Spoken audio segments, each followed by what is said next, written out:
కుందాం. ప్రేమ నమ్మకం కలిగిన మా గొప్ప దేవ, నీ కొందనాలు స్తోత్రాలు తండ్రి. గడిచిన దినాలంతట్లోనైనా మమ్మల్ని క్షేమంగా కాపాడి ఈ మధ్యాహ్నం కాల సమయంలో నా తండ్రి నీ సన్నిధానం కూడుకునే భాగ్యాన్ని మాకు ప్రసాదించిన నీ కొందనాలు.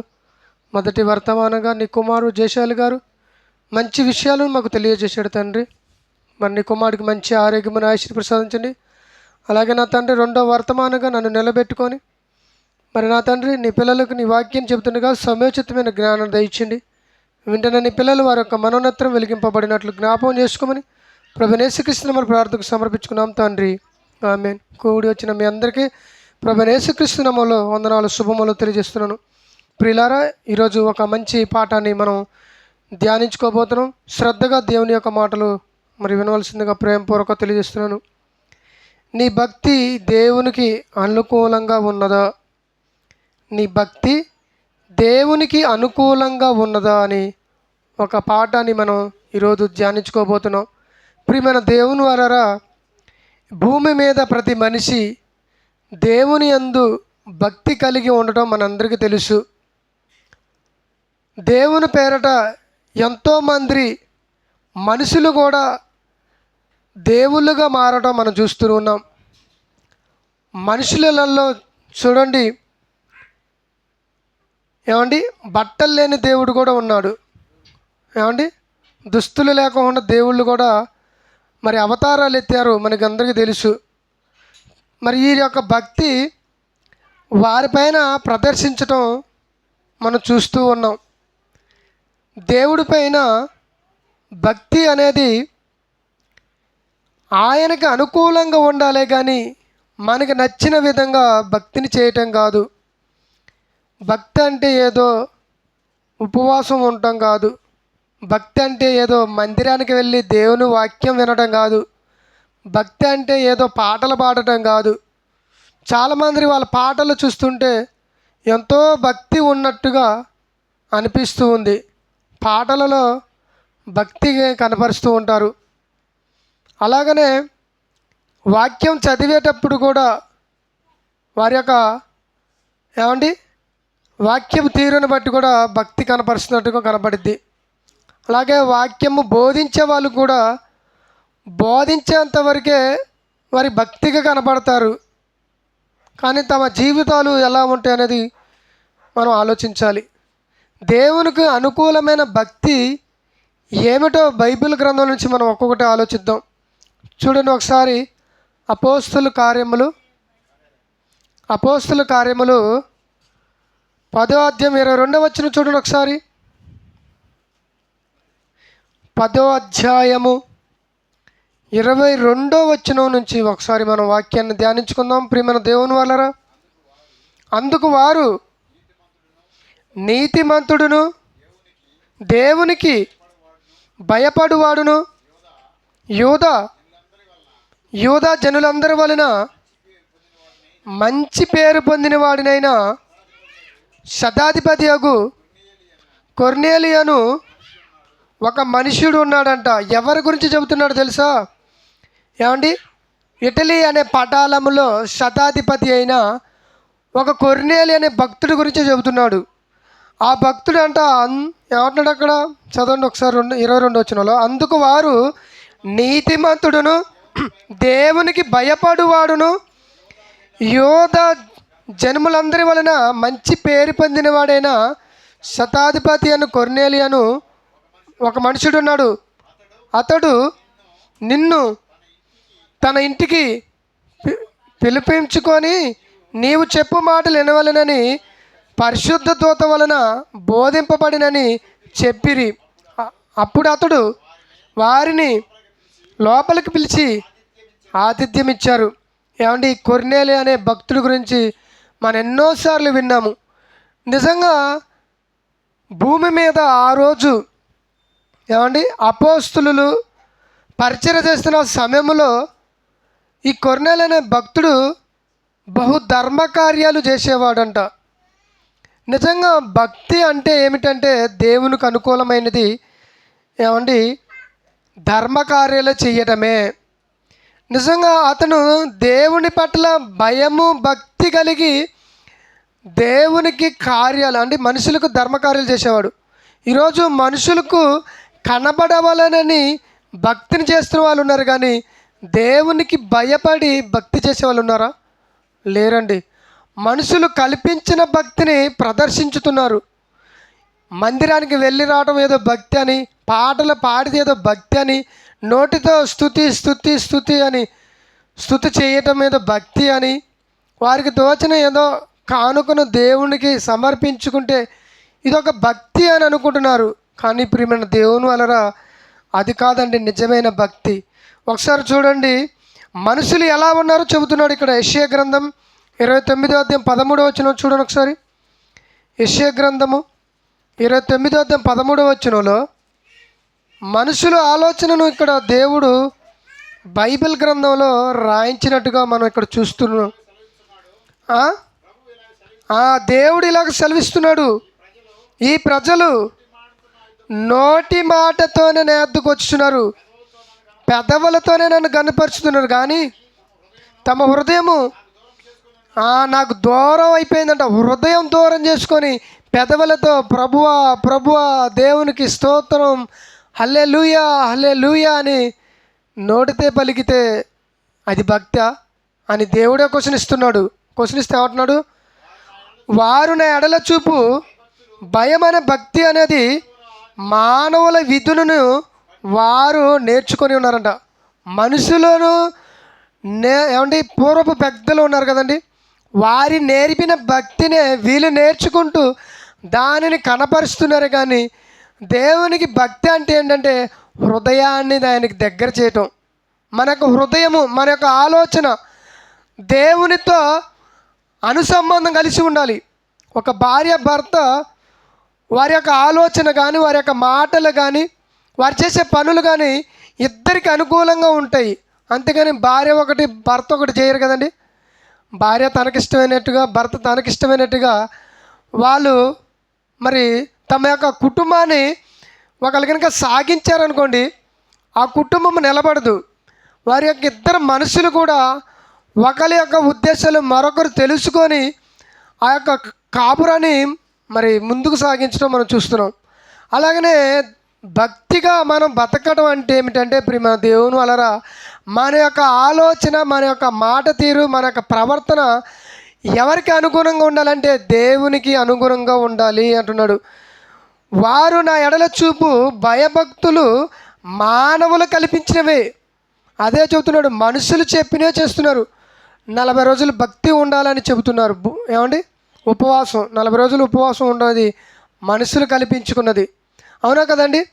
అలాగనే ఉపవాసం ఉన్నది నలుగురికి తెలియబడాలి అని సభలు పెట్టడం కూడా మనం చూస్తూ ఉన్నాం.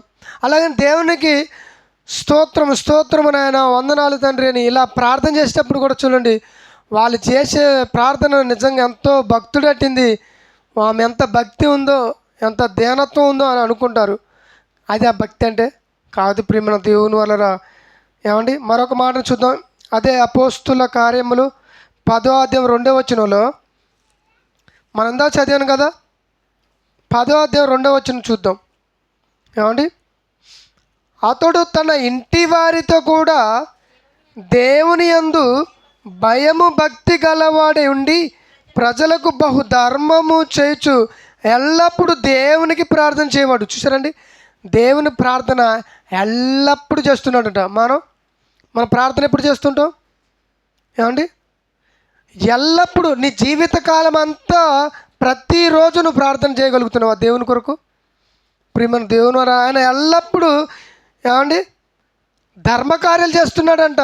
కొర్నేలైన భక్తుడు తన ఇంటి వారితో, తన ఇంట్లో ఉన్న అందరితో భక్తి కలిగి ఏమండి ధర్మకార్యాలు చేయటం నిజంగా మనం చూస్తూ ఉన్నాం.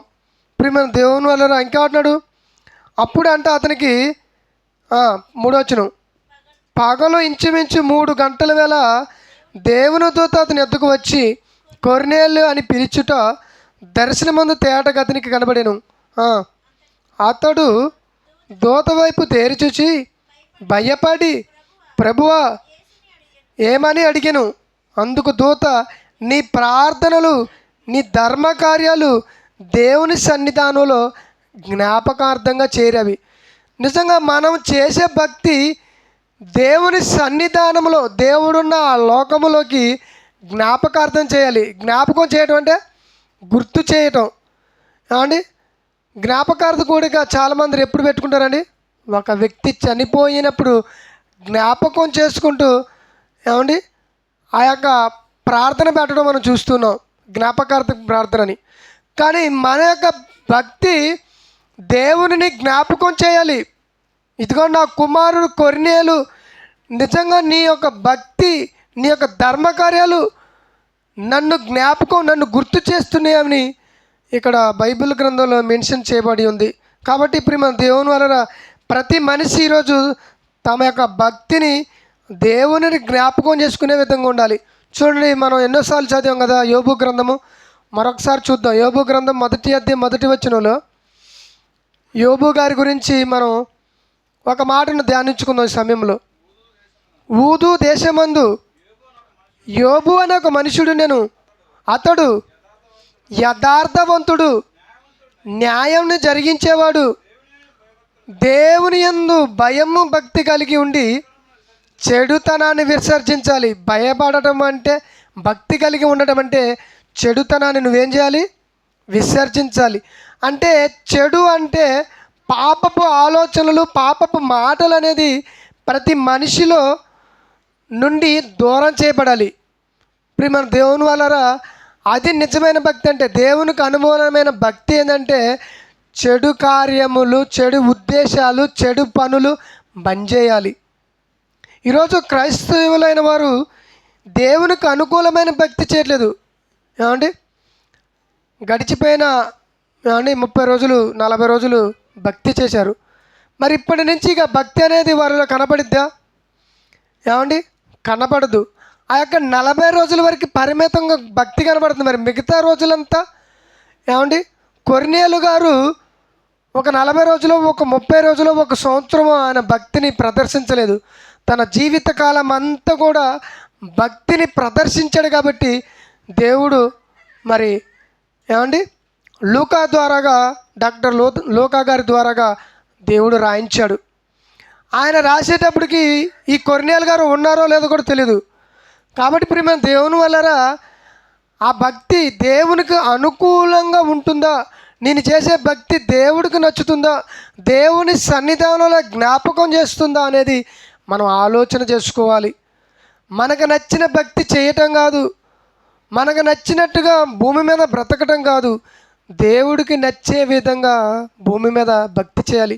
యేసు ప్రభువారు కూడా ఏమంటే నిజంగా ఆయన కుమారుడై ఉండి కూడా దేవుని యందు భయము భక్తి కలిగి ఆయన అంగీకరించబడ్డాడు. నిజంగా యేసు ప్రభువారు ఎంత భక్తిని ప్రదర్శించారంటే నిజంగా ఆయనని ఎంతోమంది ఎన్నో ప్రశ్నలు అడిగారు కదండి, అవునా కదా? ఎప్పుడైనా కానీ ఎవరైనా వాళ్ళని ఇసుకొని ఏదైనా తిట్టినట్టు కానీ, బూతులు ఆడినట్టు కానీ, అబద్ధాలు ఆడినట్టు కానీ కనపడిద్దండి? లేదండి. ఆయన యొక్క భక్తి తన జీవితకాలం అంతగా కనపడిద్ది. ఆయన పుట్టినది మొదలుకొని ఆయన చనిపోయేంతవరకు ఆ సిలువలో కూడా చూడండి ఎంత భక్తిని ప్రదర్శించడో ఆలోచించాలి. అందుకనే సిలువలో ఆ 7 మాటలు పలికేటప్పుడు ఏమండి, కుడి పైన ఒక ఆయన దొంగ, ఎడం పక్కన ఒక ఆయన దొంగ ఉన్నాడు. అందులో ఒక దొంగ మారాడు. అంటే ఆయన ఉన్న భక్తిని చూస్తున్నాడు, ఆయన మాట తీరుని చూస్తున్నాడు. సిలువలో కూడా అంత భక్తిని చూపిస్తున్నాడు. ఏమండి, వాళ్ళ కొరడాలతో కొట్టినా కానీ, ఆ మొల్ల కిరీటం పెట్టినా కానీ, బల్లెంతో పొడుస్తున్నా కానీ యేసుప్రభువారు ఎలా మాట్లాడారో మనకి తెలుసండి. ఏమని మాట్లాడాడు? తండ్రి, వీరేమి చేయుచున్నారో వీరు ఎరుగను గనక వీరిని క్షమించండి. ప్రియమైన దేవుని వలన యేసుప్రభువారిని బట్టి మనం ఆలోచిస్తే నిజంగా ఆయన ఎంతో భక్తిని ప్రదర్శించినట్టుగా మనకు కనబడుతుంది. మరొక మాటను చూద్దాం. యెహెజ్కేలు గ్రంథము 33వ అధ్యాయం 31 నుంచి చూద్దాం. యెహెజ్కేలు గ్రంథము 33, 31లో ఏమంటున్నాడు చూడండి. నా జనులు రాదగని విధముగా వారిని ఎద్దకు వచ్చి నా జనులైనట్టుగా నీ ఎదుట కూర్చుండి ఏ మాటలు వింటారంట? నేను చెప్పే మాటలు. జనులంట రాదగని విధంగా, అంటే వాళ్ళకి ఇంట్రెస్ట్ లేనట్టుగా వస్తున్నారు. మళ్ళీ చదవండి ఒకసారి, ఏమంటున్నాడు అక్కడ? నా జనులు రాదగని విధముగా వారు నీ యొద్దకు వచ్చి నా జనులైనట్టుగానే నీ యొద్ద కూర్చుండి నీ మాటలు విందిరగని వాటిని అనుసరించి ప్రవర్తింపరంట. చూడండి, నేను క్రైస్తవుడినే, నేను దేవుని సన్నిధానికే వెళుతున్నాను, దేవుడి మాటలు వింటున్నాను అన్నట్టుగానే కనపరుస్తారు. కానీ వాళ్ళు వారి జీవితాన్ని అంట వారి నోటితో ఎంతో ప్రేమను కనపరుస్తారు, కానీ వాళ్ళ హృదయము ఎంతో లాభాన్ని అపేక్షిస్తుంది. చూడండి, స్తోత్రం తండ్రి, స్తోత్రం నాయన, వందనాలు తండ్రి. ప్రార్థన చేస్తుంటే ప్రేమ కనపడుతుంది కదండి. చాలామంది అంతే ప్రార్థన చేస్తారు కదండి. హల్లెలూయా హల్లెలూయా హల్లెలూయా అని అరుస్తున్నప్పుడు కూడా ప్రేమ కనపడుతుంది. అదే చూస్తున్నాడు దేవుడు. ఏమంటున్నాడు అంటే, మళ్ళొకసారి చదువుదాం. నా జనులు రాదగని విధముగా వారు నీ వద్దకు వచ్చి నా జనులైనట్టు నీ వద్ద కూర్చుండి నీ మాటలు విందురు, కానీ వాటిని అనుసరించి ప్రవర్తింపరు. వారు నోటితో ఎంతో ప్రేమను కనపరుచుతారు, కానీ వారు హృదయము లాభమును ఆపేక్షించున్నది. నీవు వారికి వాద్యమును బాగుగా వాయించుచు మంచి స్వరము కలిగిన గాయకుడిగా ఉన్నావు. వారిని మాటలు విందురు, కానీ వాటిని అనుసరించి నడుచుకొనరు. అయినను ఆ మాట నెరవేరును.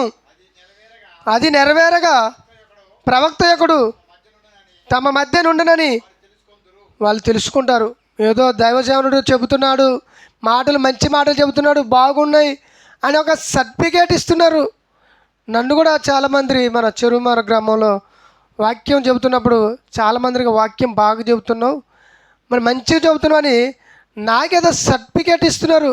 దానివల్ల నాకేం ఒరిగింది, వాళ్ళకేం ఒరిగింది చెప్పండి? ఇప్పుడు మన దేవుని వల్లరా వాళ్ళు ఈ మాటలు వింటారే, కానీ వారి యొక్క మనసు మాత్రం మార్చుకోరు.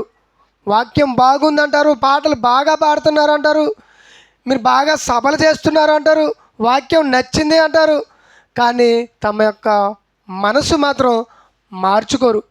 ఏదో నన్ను పొగిడేస్తే సరిపోతుందా? దేవుడు పొగిడితే సరిపోయిద్దా? ప్రియమైన దేవుని అది కాదు. వారు నేను చెప్పబడుతున్న దేవుడి మాటలను స్వీకరించి తమ హృదయాన్ని, తమ మనసును, తమ యొక్క ఆలోచన మార్చుకొని దేవునికి అనుకూలంగా బ్రతికే ఆ భక్తిని కనపరిస్తే నేను చెప్పినందుకు సార్థకం కూడిద్ది. అవునా కదండి? ప్రియమైన దేవుని వాళ్ళని ఎంత చెప్పినా మీరు విని ఎప్పటాలుగానే ఉంటే ఏం సుఖం? అది ఇక్కడ చెబుతున్న అర్థం యొక్క మాటలు.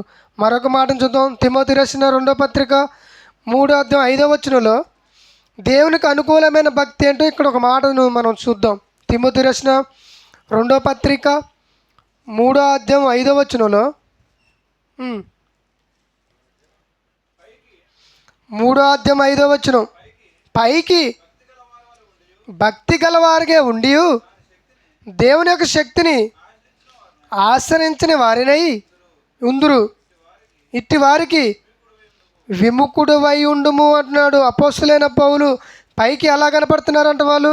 మరొకసారి చూద్దాం. 3:5లో పైకి భక్తి వలవారే ఉండి దాని శక్తిని ఆశ్రయించని వారే ఉందురు, ఇట్టి వారికి విముఖుడువై ఉండుము అంటున్నాడు.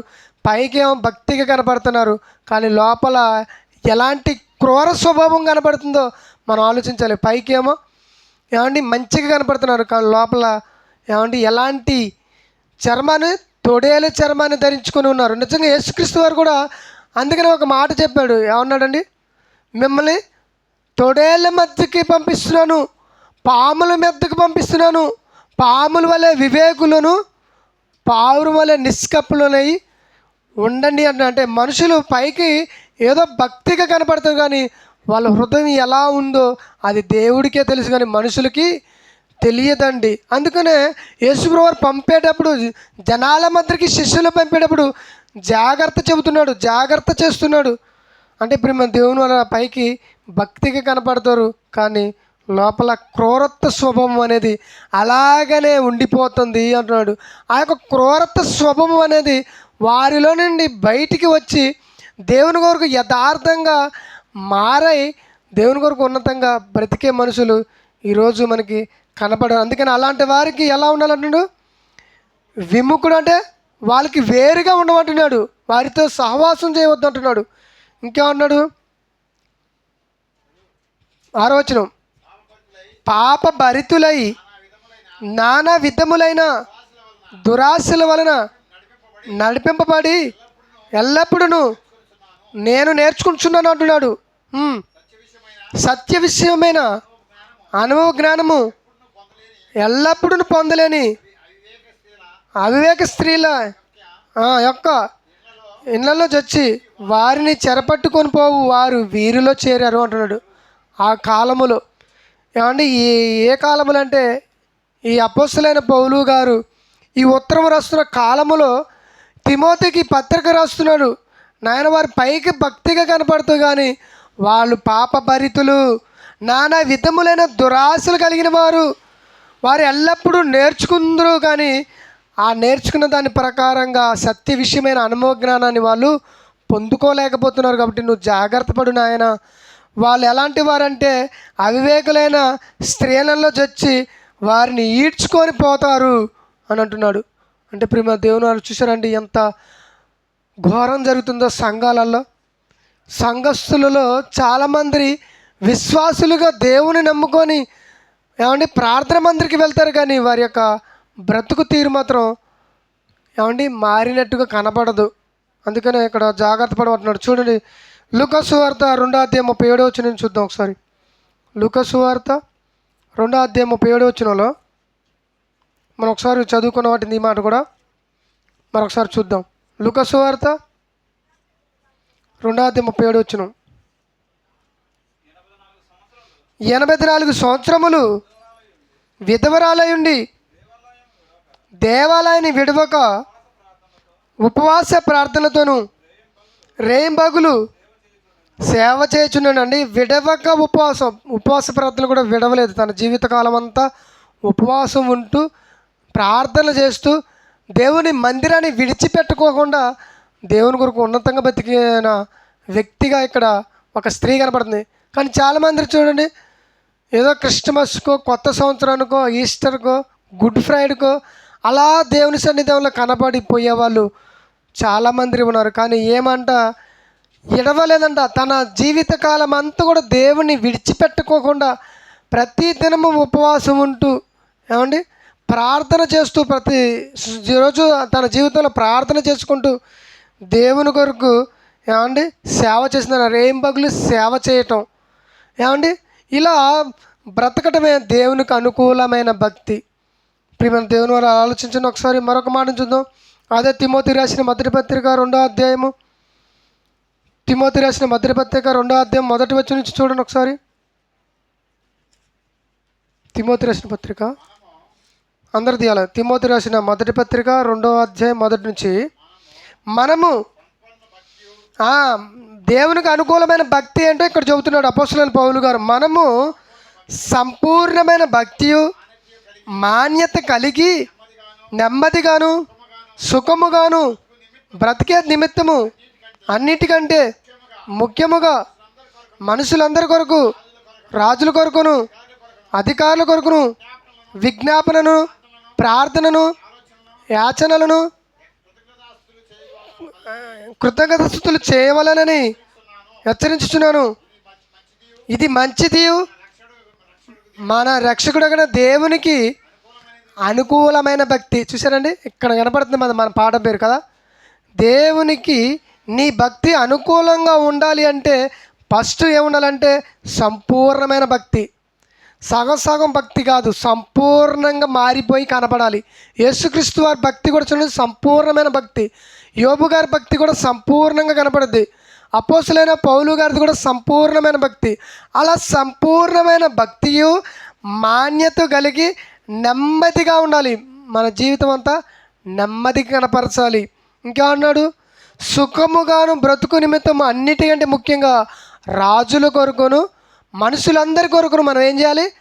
ప్రార్థన చేయాలి. ఈరోజు ప్రార్థన చేస్తే మనుషుల కొరకు, రాజుల కొరకు చేయరండి. కుటుంబం కొరకు, పిల్లల కొరకు, భార్య కొరకు, ఏమండి ఇంట్లో ఉన్న సంపద కొరకు ప్రార్థన చేస్తారు, కానీ మనుషులందరి కొరకు ప్రార్థన చేసే వాళ్ళు కనపడరండి.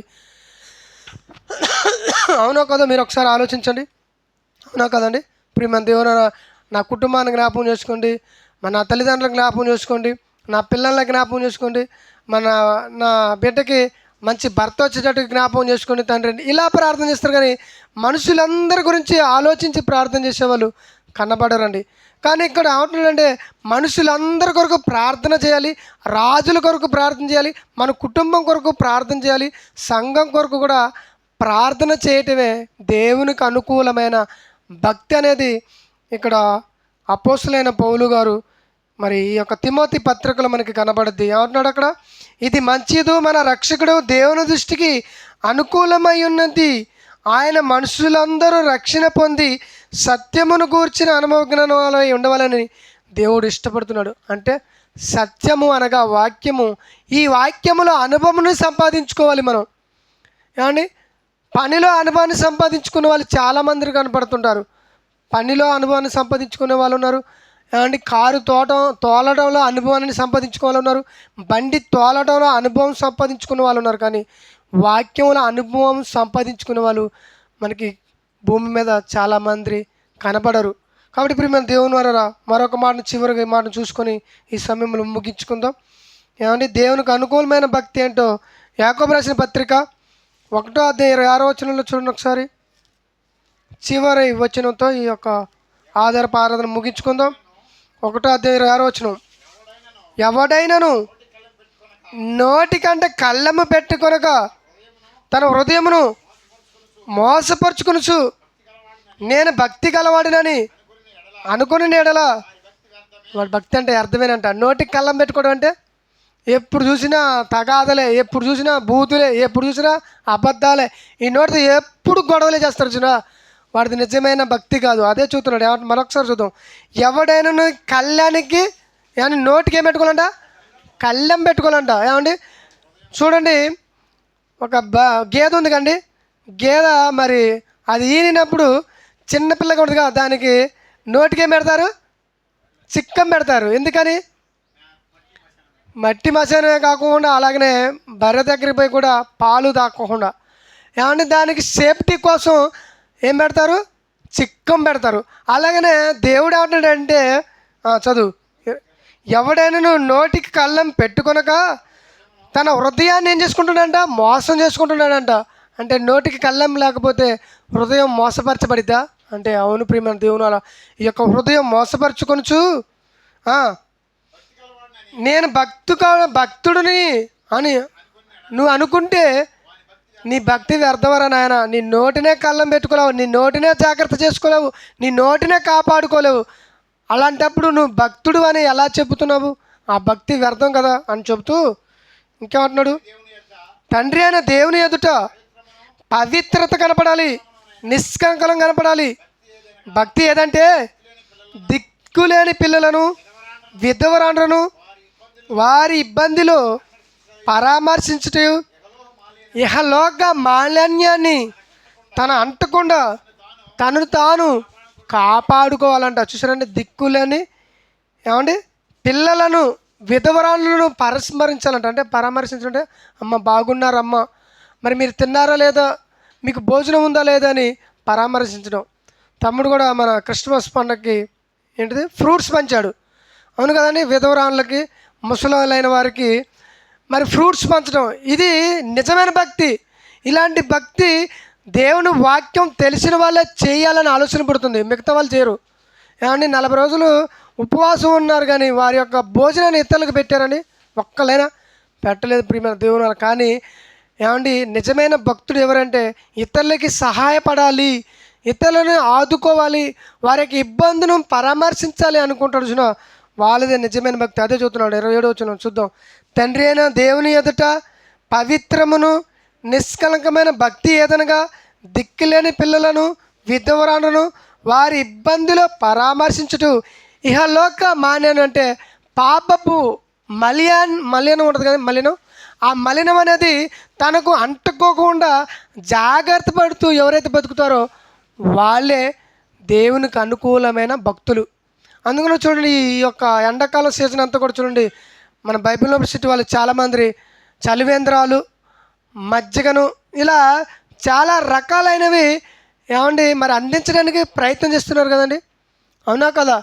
చాలామంది రోడ్ల మీద అనాథులుగా పడిన వాళ్ళు కూడా భోజనం పంపిణీ చేస్తున్న వాళ్ళు కూడా కనపడుతున్నారు.